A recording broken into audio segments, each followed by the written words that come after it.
சொல்லுவார், எப்போவுமே நம்ம எல்லா விஷயத்துலையுமே சுயத்துக்கு இடம் கொடுக்காம கர்த்தருடைய சமூகத்தில் அந்த என்ன பிரச்சனையாக இருந்தாலும் சரி, முடிவை கர்த்தருடைய சமூகத்தில் விடும்போது, என்ன பிரச்சனையாக இருந்தாலும் அந்த பிரச்சனைகளுக்கு மத்தியில் ஏசப்பா என்னுடைய சூழ்நிலை இப்படி இருக்குது, இதில் நான் என்ன செய்யணும், இதில் நான் எப்படி நான் இதிலேருந்து வெளியே வரணும்னு அவருடைய சமூகத்தில் கேட்கும்போது அவர் தரக்கூடிய அந்த பதில், அந்த சொல்யூஷன் நம்மளை கவலைக்குள்ளாக கொண்டே போகாது.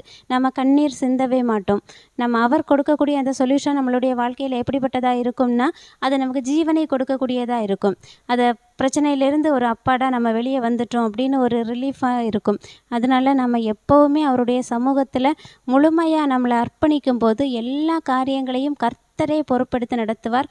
அப்படிப்பட்ட ஒரு அற்புதமான வாழ்க்கைக்காக தான் நம்ம ஒவ்வொருத்தரையும் அழைத்து தெரிந்தெடுத்து ஊழியத்தில் நிலைநிறுத்தி ஒவ்வொரு நாளும் அவருடைய வார்த்தையினால் நம்மளை வளர்த்து கொண்டே இருக்கிறார். அதனால் கேட்குற வார்த்தைகளை கேட்கிறதாய் மட்டுமல்லாமல் அதன்படி படுவதற்கு நாம் வாஞ்சிப்போம். கர்த்தர் அப்படி ஒரு ஆச்சரியமான, ஒரு அதிசயமான, அற்புதமான வாழ்க்கைக்குள்ளே நம்மளை கூட்டி செல்வாங்க. இன்றைக்கும்